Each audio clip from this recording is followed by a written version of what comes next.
Bonjour, soyez les bienvenus sur ma chaîne YouTube Nora Jbari Éducation.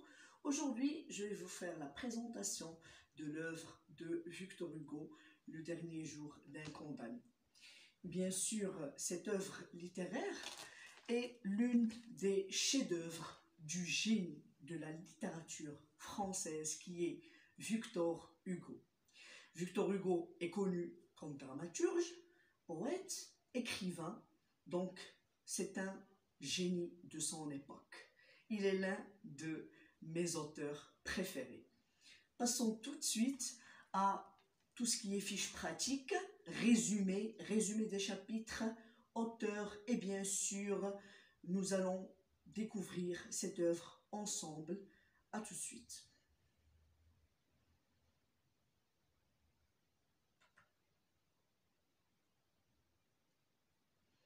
Le dernier jour d'un condamné à mort. Nous allons passer à la fiche pratique de l'œuvre. Alors ici, nous avons l'auteur. Victor Hugo est né le 26 février 1802 à Besançon, en France. Comme je vous ai dit, c'est un poète, romancier et dramaturge. Victor Hugo est sans conteste l'un des géants de la littérature française, comme je vous ai dit tout à l'heure. Alors, les romans les plus connus de Victor Hugo sont Notre-Dame de Paris, publié en 1831, et nous avons Les Misérables, publié en 1862. Voilà, j'ai fait ça de mémoire. Le titre et la date de publication, bien sûr, de ce chef-d'œuvre. Le dernier jour d'un condamné est publié en 1829, bien sûr. Le genre c'est un récit à la première personne, le jeu. Donc, adoption des techniques de l'autobiographie. Le journal intime en particulier. Ainsi, nous allons plonger dans un monde d'un condamné, avec ses sentiments, avec ses, bien sûr, flashbacks, tout ce qui est en rapport à sa vie d'avant, avant d'être prisonnier, avant d'être condamné. Donc, n'oublions pas que Victor Hugo n'a pas donné de nom, symbole des souffres-douleurs, de ce qu'on appelle la justice aveugle. Alors ici, il y a l'histoire. Je vais vous donner le résumé.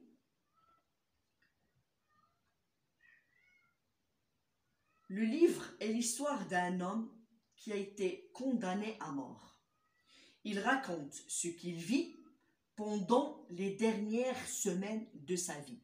On peut dire les derniers jours, les dernières heures et bien sûr les dernières secondes de cet homme. Nous ne savons ni le nom de cet homme, ni ce qu'il a fait pour être condamné à mort. Mais nous pouvons comprendre et vivre avec cet homme, bien sûr, ses sentiments, comme je vous ai dit, au sein de la prison. Ce que veut dire être condamné à mort, finalement. Il nous raconte sa vie en prison, nous parle de ses sentiments, la peur, l'espoir, sa famille, sa fille, sa femme, sa mère. Il raconte aussi quelques bribes de son passé et cesse d'écrire quand il arrive le moment de l'exécution, bien sûr. Parce que, paf, il avait l'espoir, il raconte, il espère, il nous fait partager ses sentiments et tout, mais au moment où ils arrivent, ils l'emmènent, c'est là où l'auteur s'arrête. Ça y est, il n'y a plus d'espoir, le condamné va être exécuté. Donc, la composition de l'œuvre, nous allons voir, il y a premièrement, le livre comporte 3 parties. La première, c'est le bicêtre. La deuxième, c'est la conciergerie. Et la troisième, c'est la mairie. D'accord? Donc, pour ceux qui ont un examen, ils doivent faire attention. Alors, premièrement, la conciergerie, la bicêtre, c'est le procès, le ferrage des forçats et la chanson. La deuxième, c'est la conciergerie, c'est le voyage vers Paris, la rencontre avec la frioche et la rencontre avec le geôlier qui lui demande les numéros pour jouer à la loterie. Nous avons aussi l'hôtel de ville, le voyage dans Paris, la toilette du condamné et le voyage vers la place de grève, l'échauffour. Donc, l'échauffour. Donc, c'est ici que nous avons ces trois parties. Maintenant, nous allons passer aux personnages. Mais attention, là, je vous donne les personnages, juste les titres. Après, je vais vous donner les personnages, je vais vous donner un petit résumé. Donc, nous avons premièrement le condamné à mort, bien sûr, les geôliers, sa fille, sa femme, sa mère, le prêtre, la foule. Il y a aussi le juge qui va bien sûr être invité à la fête et il ne va pas pouvoir lire sa demande. Donc ici nous avons le cadre général de l'œuvre, les lieux, alors les grandes prisons bien sûr de Paris. Nous avons ici le bicêtre, la conciergerie et l'hôtel de ville. La durée de l'histoire, c'est bien sûr les 5 semaines dures pour le condamné à mort et dure aussi pour les lecteurs parce que nous sommes ici en zoom, en plein cœur des sentiments de ce condamné et nous vivons avec lui tout ce bouleversement dans sa vie. Donc, à partir du moment où le protagoniste est condamné à mort, jusqu'au moment où il monte sur l'échafaud. D'accord? Donc, c'est vraiment dur, ça fait mal au cœur. Alors, les thèmes de l'œuvre. Alors, les thèmes, on peut tirer plusieurs thèmes, mais les grands titres que nous ressentons tous comme lecteurs, ce sont la peine de mort, la peur, la haine, la religion aussi, la violence contre les prisonniers, l'injustice, la justice aussi, le manque de temps, il y a la chance et la malchance, parce qu'il y a ceux qui vont bien sûr être libérés après la lecture de leur procès ou bien après leur demande bien sûr d'annuler la condamnation, et il y a ceux qui sont malchanceux comme notre bien sûr personnage qui va être condamné à mort. Alors nous avons ici l'énonciation. L'énonciation, donc le narrateur est le personnage. Utilisation de la première personne du singulier, le je. Le narrateur est aussi l'auteur. Le narrateur n'est pas l'auteur. Attention, donc ce n'est pas une biographie. C'est une biographie, mais imaginée dans un roman. D'accord? Nous passons à la focalisation.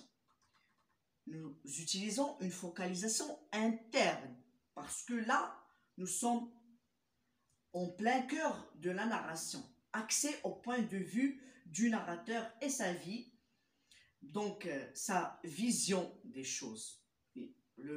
Ici, nous avons une vision qui n'est pas objective, elle est subjective parce que ça dépend de la façon dont le personnage voit cette réalité. Alors, il y a la vision des choses et du monde aussi.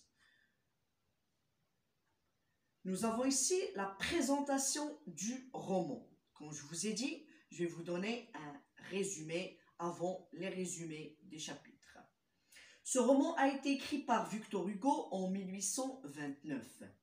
Il est composé de 49 chapitres et il a 97 pages. Victor Hugo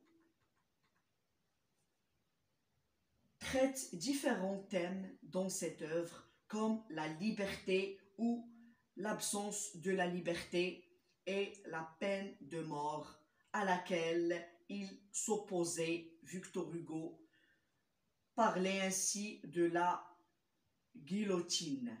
L'infâme machine partira de France, nous y comptons. Et s'il plaît à Dieu, elle partira en boitant, car nous tâcherons de lui porter de rudes coups. Ce sont les paroles de l'auteur qui est Victor Hugo. La peine de mort fut abolie seulement en 1981, malheureusement.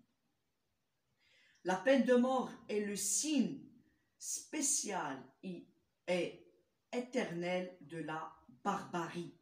Donc, Victor Hugo utilise le terme de barbarie. Ce n'est pas un mot à la légère. C'est un mot très significatif, la barbarie. Donc, les barbares, ce sont des gens qui tuent sans cœur, sans merci. C'est comme cette guerre entre la Russie et l'Ukraine. Donc, ils n'ont pas peur de tuer des femmes enceintes, de tuer des enfants, de tuer aussi des innocents, même si c'est des hommes et des femmes. Ils n'ont rien fait. Ils ne savent même pas de quoi il s'agit. Ils étaient tranquilles et là, paf, ils sont en plein cœur d'une guerre. Donc, c'est une barbarie de la part de vous savez qui. Parole du 15 septembre 1848. En 1851, il l'a dénoncé en plein tribunal. Cette vieille et inintelligente loi du talion. Je la combattrai de tous mes efforts comme écrivain, de tous mes actes, de tous mes votes comme législateur. Je le déclare devant cette victime de la peine de mort qui est là. Alors ici, qui nous regarde et qui nous entend, il montre le Christ sur la croix. Je le jure devant ce gibet où il y a 2000 ans, pour l'éternel enseignement des générations, la loi humaine a cloué la loi divine. Parole du 11 juin 1851. Alors, ce sont les propres mots de l'auteur qui est Victor Hugo. Nous passons ici au personnage. Alors, comme je vous ai dit, là, je vais détailler concernant les personnages. Le condamné à mort. Nous ne savons ni son nom, ni ce qu'il a fait pour être condamné à mort. Il a très peur et il voudrait être sauvé par la grâce du roi. Mais il sait que cela est impossible. Il semble s'être repenti pour ce qu'il a fait. Il est jeune, sans effort. Il a une bonne éducation. Il cite des phrases en latin. À l'époque, ceux qui écrivaient et parlaient le latin étaient issus des personnes qui ont eu une bonne éducation. Alors, il cite des phrases en latin au concierge qui lui permet de faire la promenade une fois par semaine avec les autres détenus. Le chapitre 5.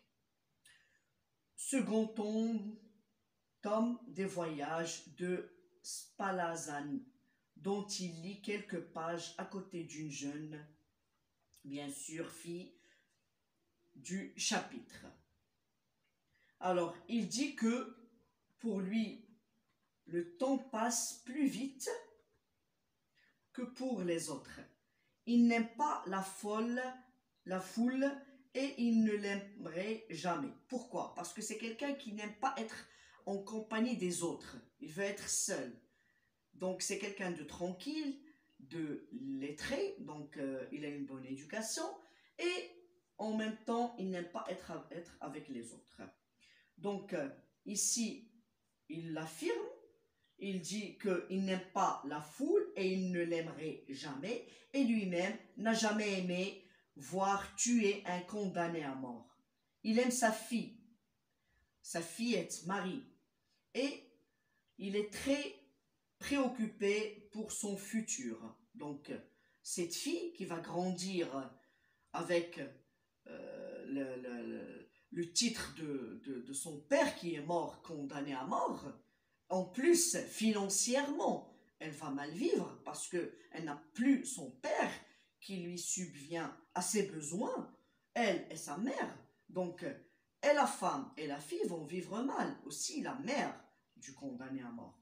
Donc, quand elle sera grande, elle rougira de moi et de mon nom.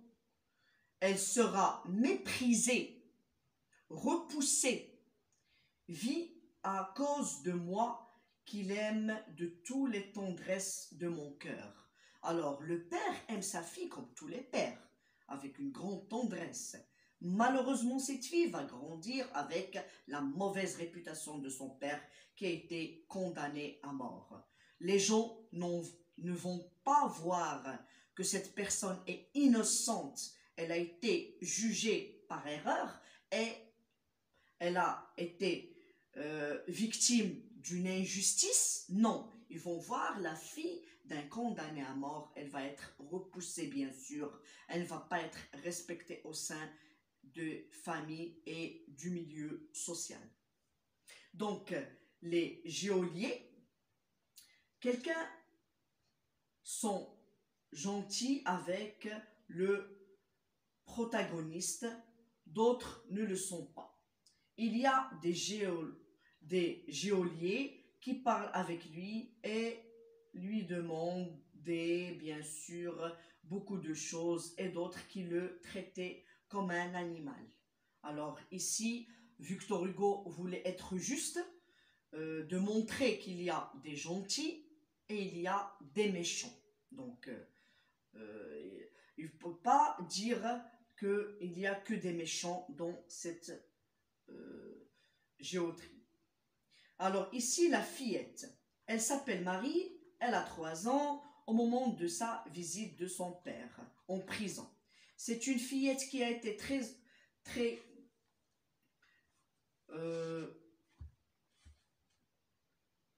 elle veut vivre, mais quand elle parle avec le protagoniste, elle dit que son père est mort. C'est ce que lui a dit sa mère. Alors sa mère lui a déjà dit que son père était mort. Donc quand elle vient voir son père, elle ne reconnaît plus son père, qu'elle ne voyait plus depuis plusieurs mois. Donc la mère voulait éviter le mal à sa fille et elle lui a raconté que son père est mort, mais au moment où elle le voit, bien sûr, il y a une tendresse, il y a un moment fort dans le roman. Donc ici, on passe à la femme et la mère du condamné à mort. Alors bien sûr, c'est une femme angoissée, elle a peur parce que son mari est condamné à mort. Elle ne va pas vivre comme elle était à l'époque.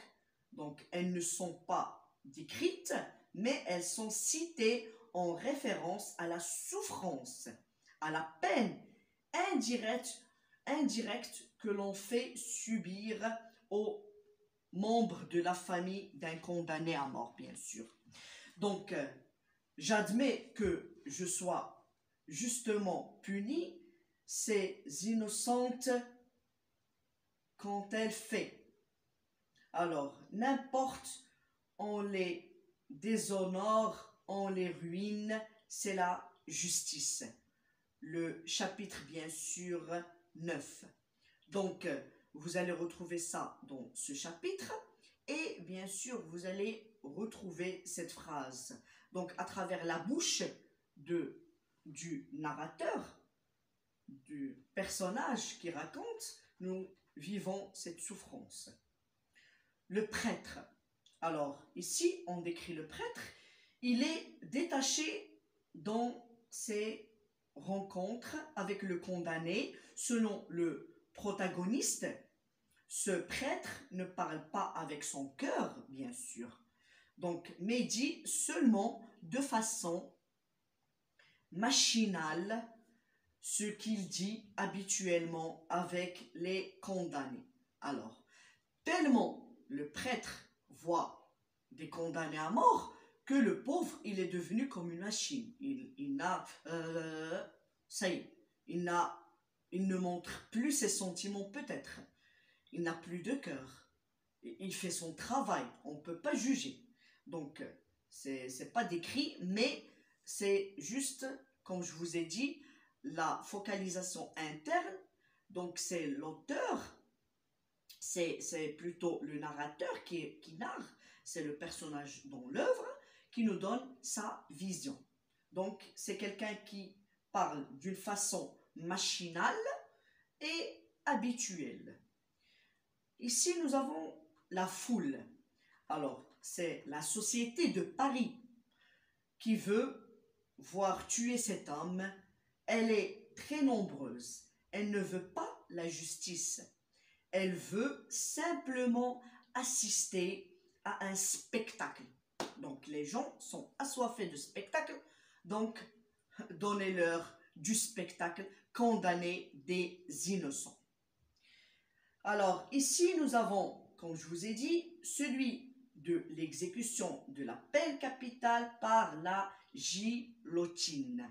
Alors, comme je vous ai dit, la guillotine, c'est la machine avec quoi on a aussi coupé la tête de Marie-Antoinette en France. On peut donc affirmer que, de quelque manière, la foule et le condamné sont proches l'une de l'autre au niveau moral. Donc ici, Victor Hugo insiste sur ce spectacle horrible et terrible de la guillotine. La guillotine fait mal, mais il y a des gens qui trouvent plaisir à regarder ces tueries. Maintenant, on passe au résumé des chapitres. Alors, résumé du dernier jour d'un condamné, donc j'ai mis à mort, mais finalement c'est un condamné à mort, par chapitre. Le premier chapitre. Alors, depuis 5 semaines, un jeune prisonnier vit constamment avec l'idée de la mort. C'est terrible, c'est horrible. Il est doublement enfermé physiquement, il est captif dans une cellule à Bicêtre. Moralement, il est prisonnier d'une seule idée, condamné à mort. Il se trouve dans l'impossibilité de penser à autre chose. Quand on est condamné à mort et on attend l'heure de l'exécution, je suis vraiment désolé, on a du mal à penser à autre chose. Donc, on ne pense qu'à cette sentence et cette injustice. Alors, le chapitre 2 parle de ce petit... Je vais vous donner le résumé. Alors, de sa cellule, le narrateur se souvient de son procès et de sa condamnation à mort. Il relate, il narre bien sûr, les circonstances de son procès et sa réaction au verdict fatal. Alors, quand on parle de fatalité, c'est la mort, c'est la peine de mort. Donc, ça fait vraiment mal d'être condamné à mort et vous êtes innocent. Vous êtes victime de l'injustice, bien sûr, et de toute cette folle idée de mourir comme ça, gratuitement. Alors, le chapitre 3. Le condamné semble accepter ce verdict. Il ne regrette pas trop de choses dans cette vie où tous les hommes sont des condamnés en sursis. peu importe ce qui lui arrive. Alors, ici, nous constatons que le condamné à mort, tellement il vit mal, il se sent déjà comme un zombie, un mort-vivant.